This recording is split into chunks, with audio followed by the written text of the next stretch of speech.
We're going to be having a very casual fireside chat with Adam tonight. We'll get to hear a little bit more about him and more about his work as a children's rights activist and an attorney. And then we'll get to hear a little bit more about some action items that we can take, especially as we prioritize children, because that really prioritizes all of our well being. Um, so yes, thank you everyone for coming. Like I said, my name is Lauren Morrissey. I am the digital organizer for early childhood development at Sojourners and Sojo Action. I use she, they pronouns, and I'm very, very glad to welcome Adam Benforado to our conversation this evening. And I'll just read off a little bio and I'll let you jump in, Adam, after that. So Adam is a law professor and a New York Times best-selling author of Unfair and the new book, A Minor Revolution, How Prioritizing Kids Benefits Us All. He is a graduate of Yale College and Harvard Law School, and he served as a federal appellate law clerk and an attorney at Jenner and Block before joining Drexel University. Adam has published numerous scholarly articles and book chapters, and his op-eds and essays have appeared in a variety of publications, including New York Times, Washington Post, The Atlantic, Time, and Rolling Stone magazine. So welcome, Adam. Very excited to have you here. Thank you. It is a real honor to be speaking with everyone tonight. So I want to start with a question for everyone, which is, what are children do? What do we owe them? So back in November 2021, in the state that I live in, there was a court case, and in his opening statement defending Pennsylvania lawmakers against claims that state public school funding was deficient, the lead counsel, Philadelphia lawyer Patrick Northern, gave us an answer to this question in explaining his kind of limited objectives in the case. So I'm going to quote directly. I'm not going to stand here and argue that all of the school buildings in all of the school districts are the Taj Mahal, but the evidence will show kids in petitioner districts have the basic instrumentalities of an adequate education, with chairs to sit in, desks or tables to write at, walls and roofs, working plumbing. A chair, a roof, a toilet. This is the minimalist version of children's rights and the dominant one today. Society owes kids enough to survive into adulthood. While some child advocates might dream of asking for more, they mostly settle in to trying to help as many kids as possible reach this basic subsistence level. So the lines we attend to delineate the bare essentials. How many kids are homeless in New York City? How many West Virginia children were raised out of extreme poverty in the last decade? How many elementary students in North Dakota don't have enough to eat during the summer months? The fact that we are not meeting even these basic necessities of life is taken as proof that it would be illogical. It would be hubris to seek more for children. And I think that is absolutely wrong. And I want to convince you in the short amount of time that I'm talking to you today to join the fight to ask for more. In my work, I've reached the conclusion that we need a new mindset, not simply because a survival conception of rights leaves so many kids at risk, but also because it sets us up as a failure collectively, as a country. When we neglect to invest in the things that maximize children's potential, high quality education, healthcare, nutrition, housing, parental and community support, and the like, we pay heartily when children grow up. There is no free option for society when it comes to ensuring a safe, healthy, productive population. And if you skimp on the front end, you're going to pay through the nose on the back end. So as recent research makes clear, it's a choice between pennies for preschools and preventative checkups or dollars for prisons and geriatric cardiology units. You always have to pay as a society. It's about timing. So what children are due then is not enough to get by. We have to strive for far more. We have to be far more ambitious and give them, all of them, what they need to thrive. Now here is a very odd thing. If we got in a time machine and went back a century, we would see this idea alive and well in this country. At the dawn of the 20th century, there was a stirring of children's rights activism all across the country that passed child labor laws, created a juvenile justice system, built playgrounds, marshaled resources to protect children from abuse and neglect by their parents, bolstered public education, and pushed for basic health measures like ensuring clean cow's milk. So these progressives were advancing an argument that the project of raising the next generation of Americans was a collective one. Society bore the ultimate cost of childhood poverty and abuse and illiteracy and poor health, and society therefore had a right and a responsibility to intervene to better the lives of youth.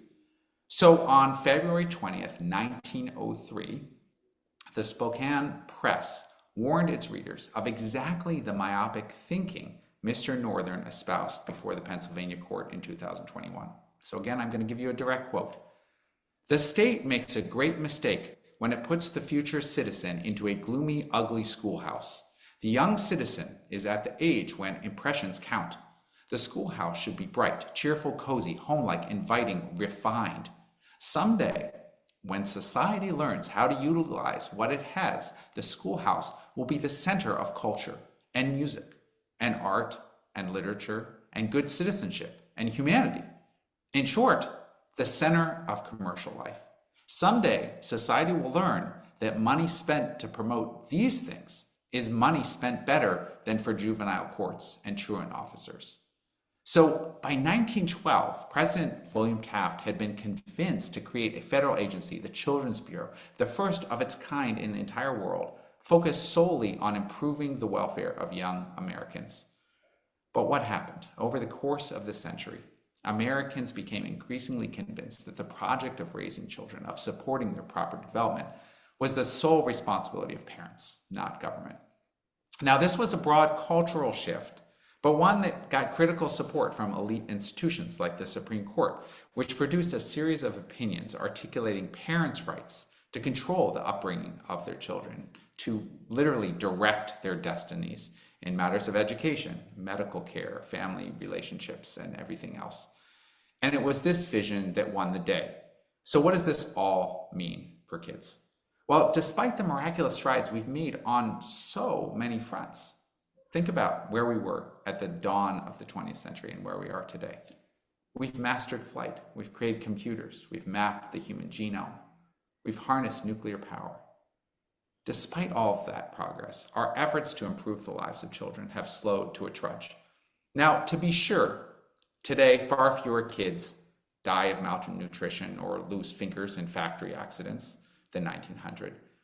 But on nearly every axis of child well-being, we have simply not made the progress that would be expected. Our capacity to better kids' lives would amaze those early progressives. But we failed to leverage this incredible wealth, knowledge, and technology.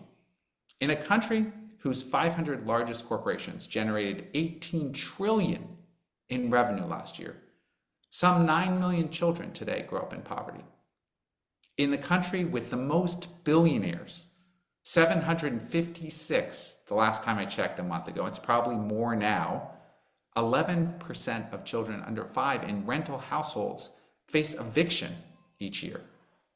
More than a century after reformers created a separate juvenile justice system focused on rehabilitation, based on consensus that harsh adult punishment was unfair and damaging, we've reverted back to a system that regularly treats kids as adults when it comes to policing and punishment, but not when it comes to basic rights. So against all reason, we have stumbled on eradicating child labor as well. Between 2015 and 2023, the number of children employed in contravention of labor laws increased by 283%.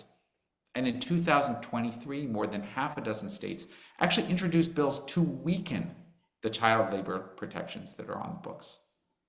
Once in the vanguard, we've fallen behind our other advanced nations on investing in and safeguarding children at every stage of development. An American kid today is 70% more likely to die before adulthood than a child living in one of our peer nations, in part because we vigorously blocked gun and vehicle safety laws that our peers passed years ago without controversy. And of course, we've fallen behind our peer countries in other ways. The schoolhouses, where we started, The schoolhouses that those early 20th century progressives built are crumbling. When the school district of Philadelphia assessed, and that's my school district, when the school district of Philadelphia assessed 211 city schools in 2022, it found that the majority were in poor or unsatisfactory condition, including, unfortunately, my children's elementary school, constructed in 1905, which earned a 36 out of 100 on the state of its facilities. So every time the temperature goes over 90 degrees, it has to close because it can't keep classrooms cool. But my kids are lucky. They go to one of the 7 city schools that has a library. 3 decades ago, there were 176 certified librarians serving the district. Today, there are less than 10 for 113,000 students. Should it be any surprise that children in the US are now more likely to drop out of high school than kids in other advanced democracies? Now, in my new book, A Minor Revolution, I suggest that this inattention and inaction is not simply a moral problem, it's also an economic and social one. The early 20th century progressives were right. The root cause of nearly every major challenge we face, from crime to poor health to poverty, can be found in our mistreatment of children. And when we fail to ensure their well-being in the present, we're going to doom society in the future. Now, to change course, I argue that we have to ensure a set of children's rights, grounded in the best available evidence of what children need to thrive at each stage of development. Now, because time is tight, I'm just going to briefly highlight 3 examples from the book. One looking at the first years of life, one looking at early childhood, and one looking at late adolescence. So the first example, if we heed the robust evidence collected over decades on the value of attachment between primary caregivers and their young children, we recognize that children have a right not to be separated from their primary caregivers. And then we make changes to the criminal justice system and the child welfare system to secure that right. Specifically, we stop locking up hundreds of thousands of fit parents in favor of monitoring and other forms of punishment that don't hurt innocent children. And rather than removing kids from homes where there are rodent droppings and peeling paint and no food in the refrigerator and no one watching the kids after school, we give poor parents the help they need with good, stable housing, food aid, and childcare when they're at work. Now, turning to early childhood, in America, we say that through grit and determination, anyone can succeed. It doesn't matter where you start, you just pull yourself up by your bootstraps. Ours is a meritocracy. But the data from the last decade or so does not support this vision of the American dream. A Black child with a household income in the bottom quintile has just a 2.5% chance of moving into the top quintile. A poor third grader who scores in the top 5% of all standardized test takers has roughly the same chance of becoming an adult patent holder as a wealthy third grader who scores in the bottom 25%. To address this source of injustice, we need to recognize that all children have a right to societal investment. That means that as a society, we need to stop preserving dynastic wealth, allowing billionaires to pass on billions to their sons, and focus on capitalizing all children through a fairer system of taxation. That has the advantage of removing a source of unfair advantage for wealthy children and generating the means to remedy some of the sources of unfair disadvantage for poor children. Now, right now, we also spend far too much of our budgets at the end of life and not at the beginning. As I've already mentioned, as a society, you are far better off investing in early interventions and enrichment in kids than waiting to try to address problems when they've already arisen and wreaked havoc in adulthood. It's not a zero-sum game. It's about raising everyone up. Now, our third example, with respect to late adolescence, if we heed the evidence, we recognize that young people ought to have a right to a voice in public life. And then we make changes to the law to allow high schoolers to vote, to run for office, to serve on juries, and have decision-making power in their schools when it comes to AP course coverage, book banning, and everything else. Now, in some ways, I think empowering young people may be the most important right in securing the others. I think a big part of why we have not made more progress on addressing climate change gun violence, crumbling schools, and childhood poverty is that kids themselves have no power.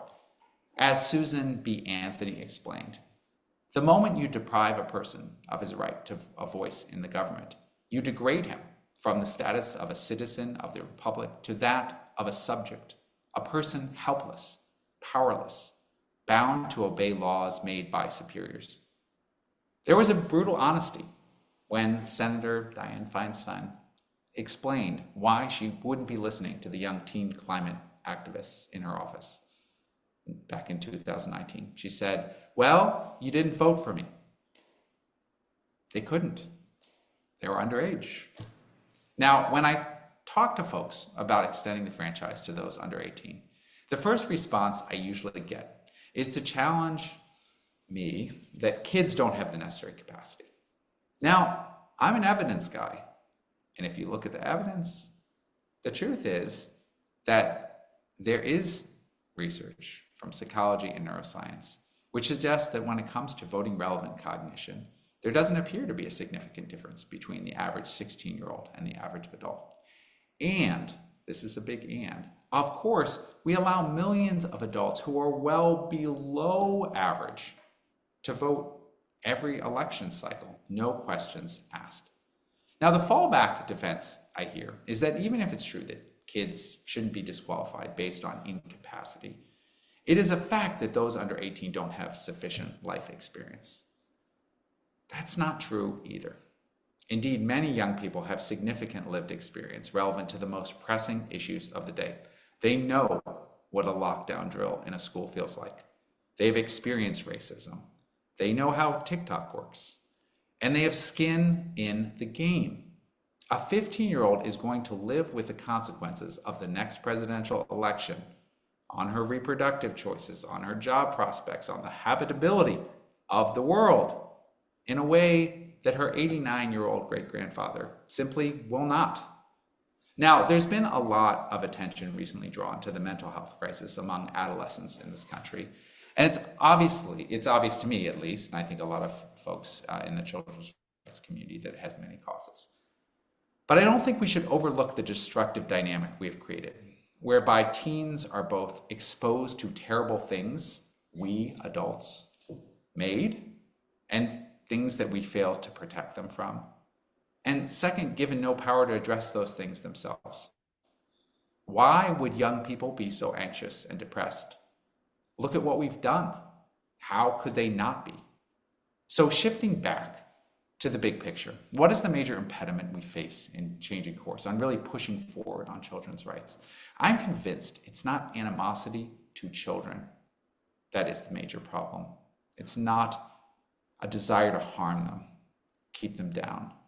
The problem we face is a heedlessness. So often children are at the back of our minds, not at the front, invisible when they are right before us, ignored even as their interests are directly at issue. Most of the time, even those of us specifically tasked with guarding children's welfare are just going down our lists, walking through our protocol, skimming through our iPhones. In numerous contexts, rather than asking people to protect children, we ask them to follow procedures that purport to protect children but come up short. And a consequence of procedure dominating over substance is that we've come to devote much of our attention to avoiding liability for harm to children rather than actually addressing the harm. Across the board, the most prominent and authoritative entities in societies, churches, universities, businesses, and governments, that could do so much to curb the danger to kids, instead put their efforts into protecting themselves from lawsuits and bad press. So rather than giving up button batteries, which we've known for decades can be fatal if swallowed, we attach a label. Warning, keep out of reach of children. Rather than hiring scientists to make safer pesticides, we hire lobbyists to ensure that the ones that cause cancer are legal. With a non-disclosure agreement after a sexual assault, you can minimize scandal, additional claims, and disruptive reforms. A system focused on blind adherence to procedure rather than the substantive welfare of children is never going to adequately ensure children's welfare. And when we think about turning these ideas about substantive welfare children into action. I urge us to have the audacity to think big. I expect many of you who chose to join us here tonight are working on little things every day with your own son and daughter or grandchild, great grandchild. Maybe you're helping out in your local community, at your church, at your community engagement organization. And we know that that work matters immensely. But I'm here to tell you that you have more work to do. You also have to be thinking really big, thinking about things that seem impossible. Think about and be part of projects that are challenging. Ending child poverty in the United States, allowing all high school students to vote for president, finally ratifying the Convention on the Rights of the Child, promising every child a free college education. I'm working toward all of those things because I know they're possible and essential. So in the end, seeing the value to all of us to prioritizing kids, that everyone in society benefits from a child-first mindset, allows us to ask for far more than we've been asking for. What children need to thrive, not simply what they need to survive. Realizing that it's not a zero-sum game allows us to move away from that children's rights minimalism that has tended to frame debates around necessities. We can and we must ask for more. America's children deserve the best schools, the best healthcare, the best services for them and for us. So thank you very much. I look forward to having a conversation. Thank you so much, Adam. I'm always just so inspired by your remarks. And in particular, your book, A Minor Revolution, really impacted me. And it was one of, honestly, my favorite books of the year. But I've been especially encouraging a lot of social justice minded folks like the ones on this call to really get into it because it's probably one of the most compelling things that I've read in quite a while. What does our world look like when we put children first? How are we able to solve society's ills by prioritizing our youngest first? So thank you so much for your remarks. And so now we're going to start going into sort of an interview style Q&A session. Obviously, you heard a lot in the last 20 minutes or so. So if you'll have questions for Adam, please use the Q&A function, and we'll have time a little bit later in our time together for Adam to answer some of those questions. So don't be shy. Just use that Q&A function, or if you would prefer to use the chat, we'll keep track of your questions in the chat as well.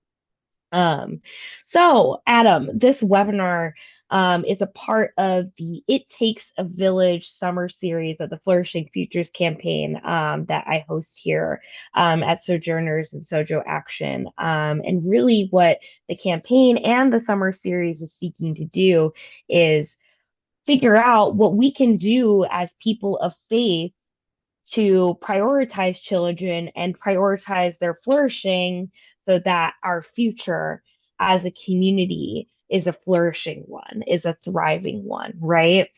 And in your book, you talk about children having a right to community, which is one of the rights that you enumerate.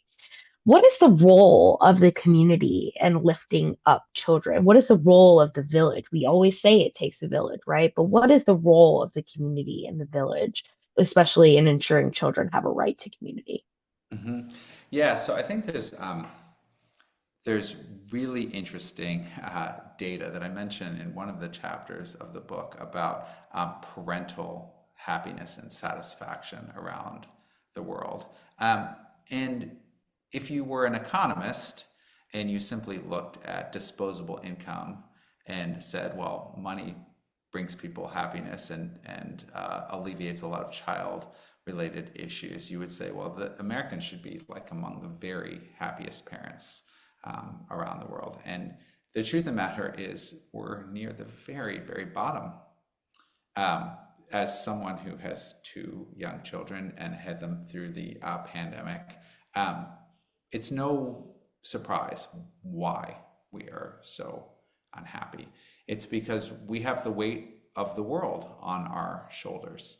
I mentioned before this shift over the course of the 20th century, and the loss of this idea of that the project of raising children, of supporting children, is a communal endeavor, to one where you're the decider. And that is very appealing to a lot of parents. I think I'm someone who, like, yeah, I want to be heavily involved. I want to be the major advocate for my children. And I have so much I want to give them and share with them and learn from them.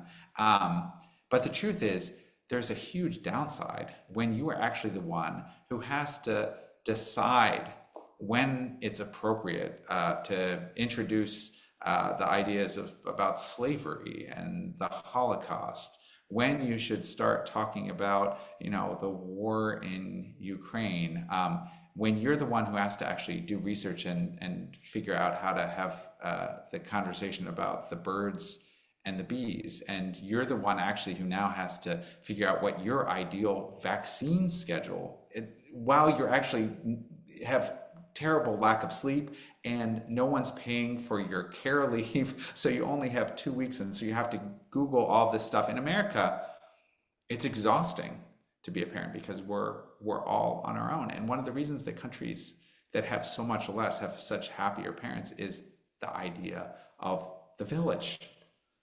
It's not to take away rights. That's the thing that I think oftentimes gets lost, is when you have the village, it doesn't take away from your rights as a parent. It allows you to exercise them and be happy.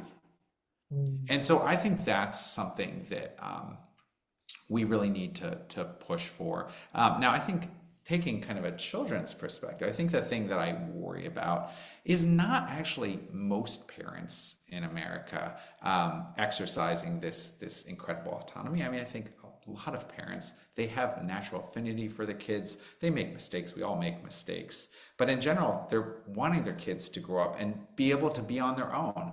The problem is that when you allow parents to be the total deciders on everything, there are some children who are going to be completely isolated from all of the benefits of our community. And that's really the focus of the chapter on community, is every child, I think, ought to have a right to be part of what's wonderful about human beings.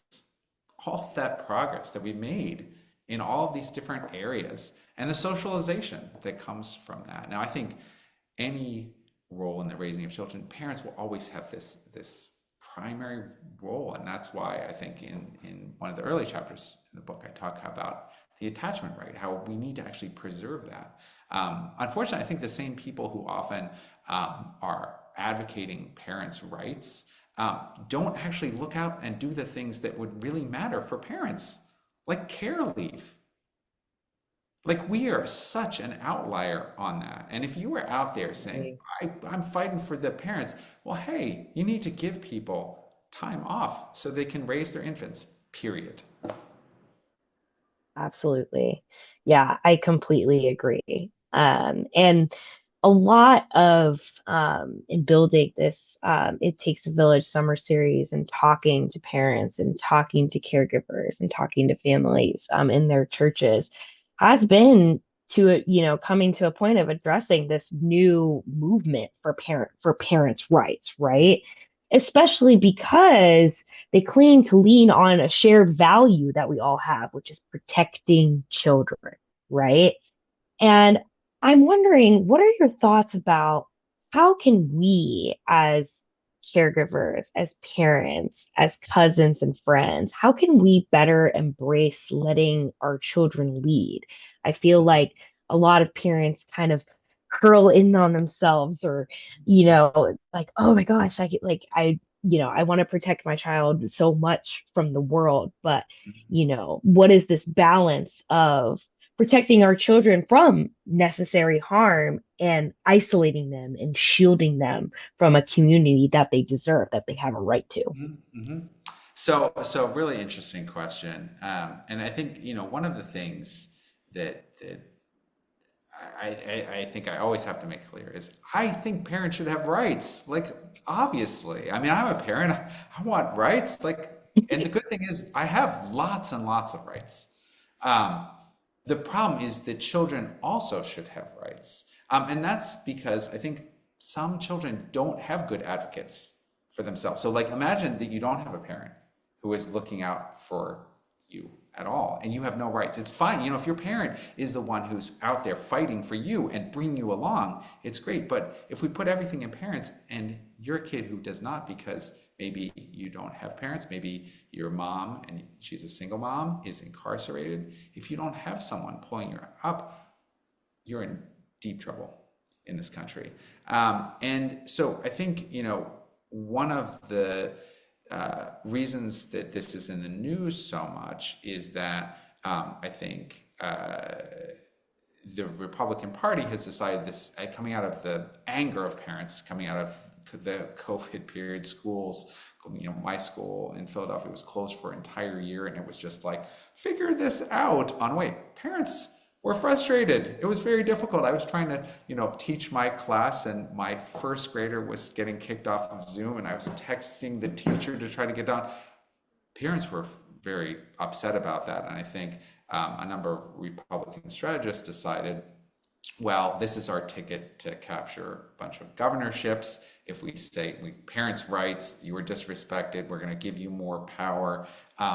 And that was translated into some of the agenda items for the very conservative movement, which was, you know, banning books which talk about gender or race in textbooks or any of these kind of things. And the response on the left often has been, well, we need a robust lefty parents' rights. The Democrats need to have their own parents' rights bill. And what it should say is, right, you infringe on my parental rights when you ban AP African American studies. You infringe on my right to have my child learn about the history of this country. And I'm like, hey, I share the desire for parents to have rights, but you know who's missing? The kids, right? I want to hear from children, high schoolers in Florida, about what they want to learn about the country. They're members of this country. They should learn. What do you think? What's missing from your education? And the funny thing is, in all those photo, you know, montages, I went to school actually for 7 years with Ron DeSantis. I didn't know him at all, but I did. And in all those photo ops, he always has kids behind him, but they're like silent, just a backdrop. And I want kids at the front, leading the way. Let's talk about the challenges of having books with upsetting things, having difficult conversations. I was a super sensitive kid. It was very hard for me to learn about some of the terrible things. I worried a lot about it. Bring kids into the conversation because they have good ideas and it actually makes it less upsetting. I actually am someone who thinks we shouldn't avoid talking about upsetting things. In my classroom, I tell my students, hey, I don't ever want to push you, but we're going to talk in criminal law. We're going to cover rape. I know that many of you have experienced sexual assault. I know, but that's why we need to talk, because you are going to be the stewards of the legal system, the criminal justice system, and it's not working for many victims, and we need to move forward. And I think as we extend that, I think it's about bringing everyone into that conversation. Definitely.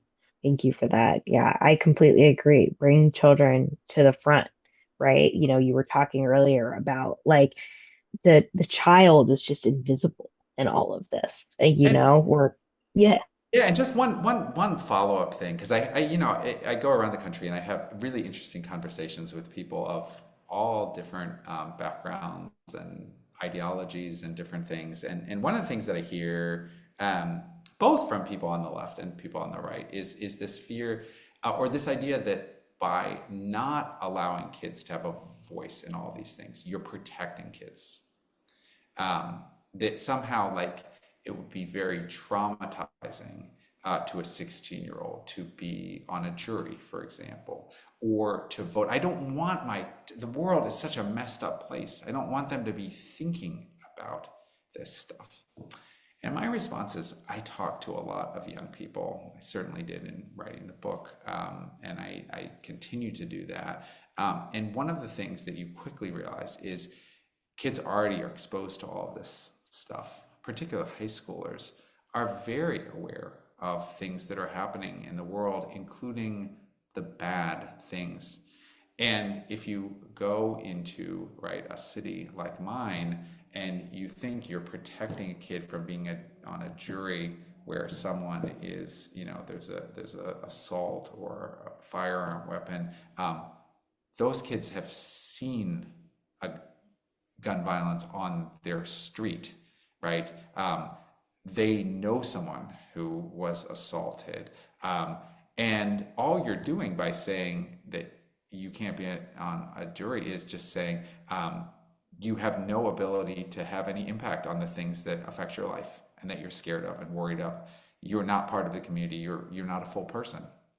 And I think that giving young people in a way that is safe and thought out and is inclusive, a voice is a way to actually allow them to change the things that are bad in the world. Absolutely. And we know that, we're talking a lot about, kids of school age, but we even know as early as prenatal that children are experiencing the toxic stress that their parents are also experiencing, right? Weathering in particular amongst mothers and in particularly Black moms has a vast impact on maternal health and child health, right?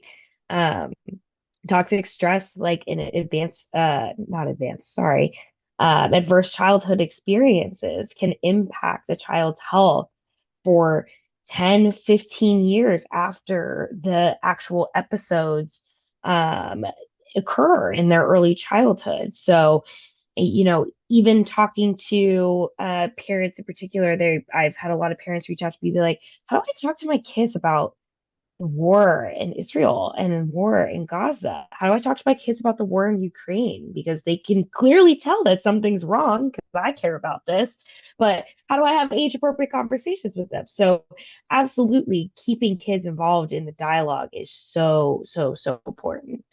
And And I just one little thing on that. yeah, One of the things that is so great is that there are actually experts out there who really do often know, have been trained, they've gotten master's degrees and sometimes even PhDs in dealing with these moments. And my kids go to a public school in downtown Philadelphia, and there have been some bad things that have happened.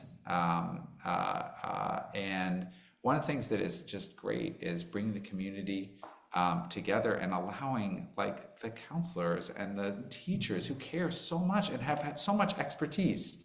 And I think realizing you don't have to go it alone as a parent. There are experts out there who really are hugely helpful on answering some of those questions of like, well, how do I talk about these things? There are people who actually have studied that and have answers. yes, absolutely. And one of those places that we're trying to have people to go for support and to build those affinity spaces for parents, for children, is in churches and in faith communities, right? But we have to acknowledge that faith communities have had a history of being really dangerous places for children and families, right? Um, but I'm really curious, as we talk about the village and we talk about the church as a place that we can build a future where children and families feel supported and supported in their own congregations and in their own faith communities. What strengths do you think churches and faith communities have in advancing children's rights? And what do you think that are some of the challenges that Hmm. Hmm. face us? Yeah, so that's a great question. So I would say the strengths are, first of all, some of the doctrines, some of the lessons about, right, humbleness, about looking out for the least fortunate, for being generous, I think can be great gateways to looking out for children and to building on a robust children's rights movement. I think a second strength is really the track record of organizing and facilitating social justice issues. I think certainly, I mean, you can, a lot of people point to the 60s, but if you're a historian, you go back, actually, many social justice movements have had people of faith at the very center. And I think that that comes from, again, the strong convictions, the willingness to persevere, but also the sense of community. Communities can be incredibly powerful. You can get everyone to turn up to protest that thing or to advance that thing. And so I think that those are, two of the real strengths. I think the third one, that I would point to is just the intergenerational nature of faith communities. I mean, there are some communities that are like really already.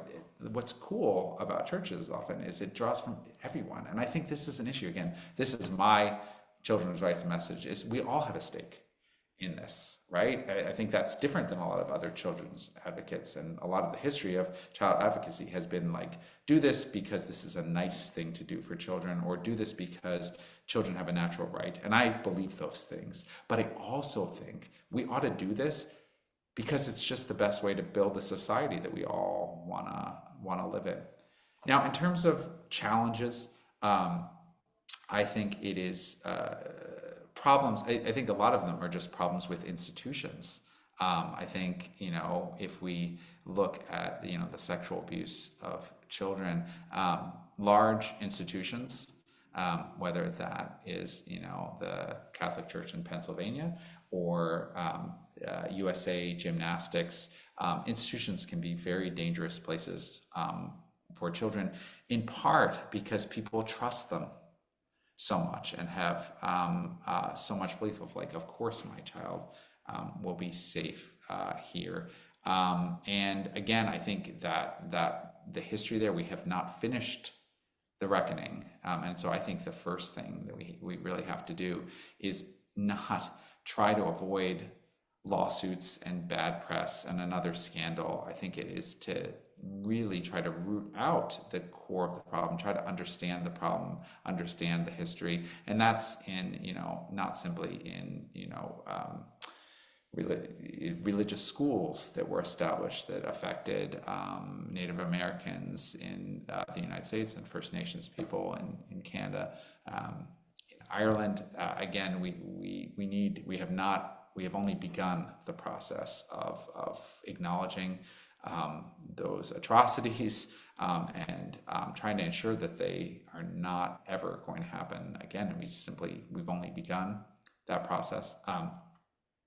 I think, another challenge is within hierarchical structures where, right, like children don't have a voice. They're kind of treated as half people. And I think a lot of faiths, one of the challenges is kind of the idea that you reach this benchmark where, you've been trained and then you're welcomed into the community. And before that, you're kind of like in training. You're almost like this partial person or this future person. And I think, again, it's not to suggest that any of these rights are wrong, but I really think that can be a dangerous place for children when we kind of don't see them. We see like an 8-year-old as like kind of only a partial person, not a full person possessing rights. And I think that was actually, I mentioned the early 20th century child savers. That was actually, the institutions they created were flawed. And their mindset was flawed. And one of the problems is they really kind of were focused on protecting children from bad things because children are going to be adults eventually, as opposed to, hey, children actually are autonomous, full human beings. Like a 5-year-old, a 10-year-old, a 15-year-old is a full human being. And it's not simply potentiality, it's actuality now. Absolutely. Like, how do we give children their rights for their own sake, right? For their own sake, for their own human dignity, right? And especially as people of faith, as in their own human dignity, as we see in the image of God Himself. So Yep. thank you so much, Adam.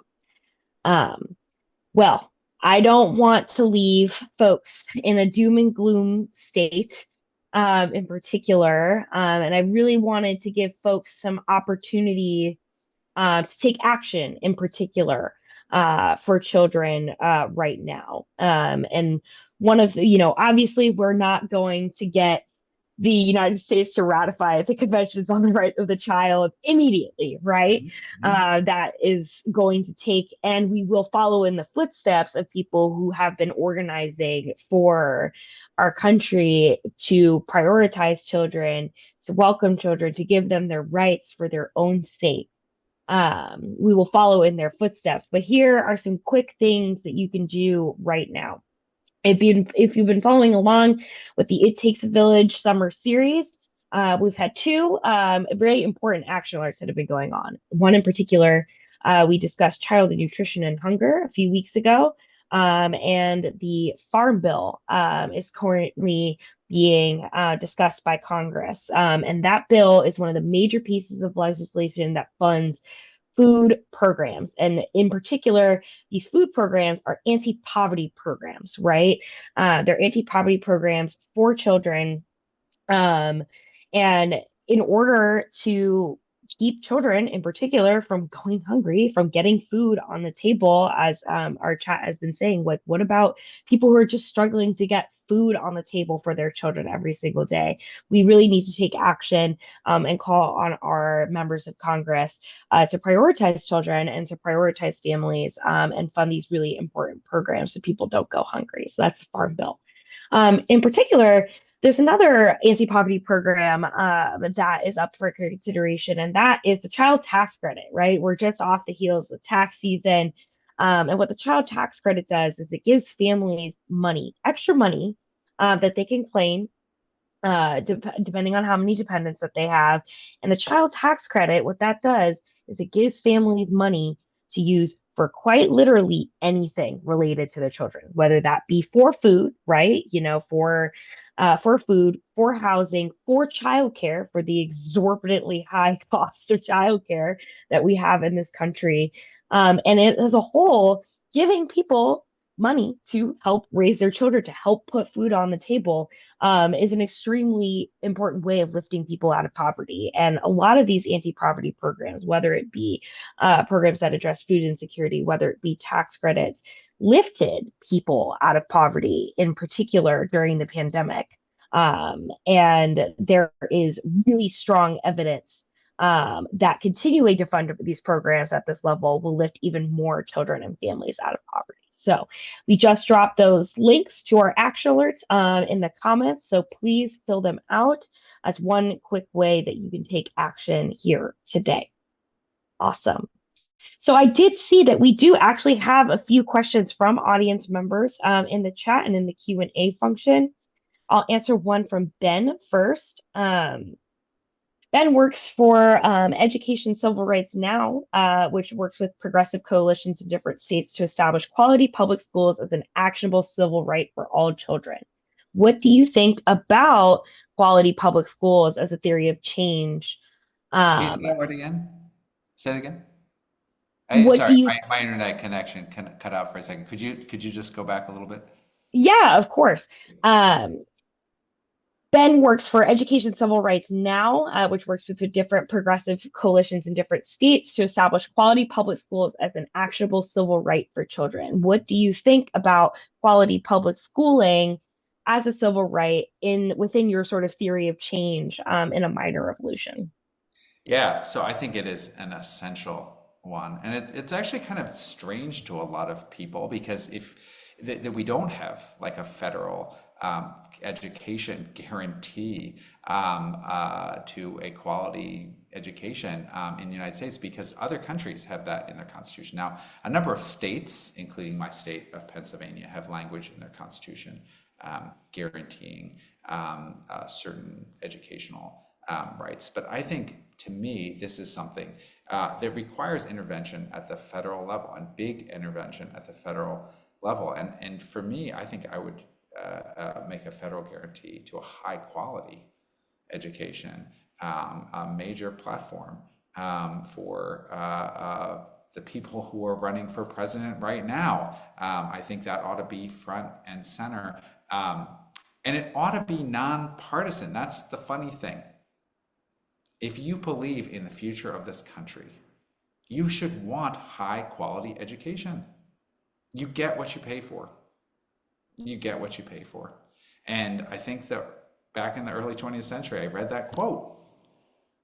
They realized that, right? That the school should be the best. We should have the best schools. I gave a presentation uh, a month or so ago in actually a high school.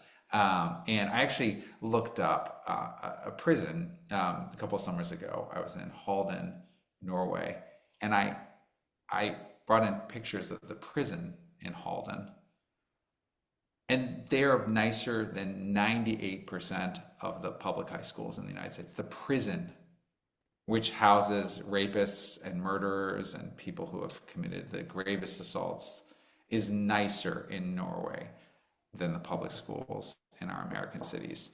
And that's just setting us up for failure. I think how we get there, why I like a federal right, is I think when you leave it to states, it takes so much startup capital politically in a place like Philadelphia, right? The upside in a poor city, you're not going to get the major benefits for 10, 20 years down the line. And that's why I think it's the federal government has that big money. Now, in a state like California, I think there's a lot more that can be done. But I think that, we need to raise up all children across the country.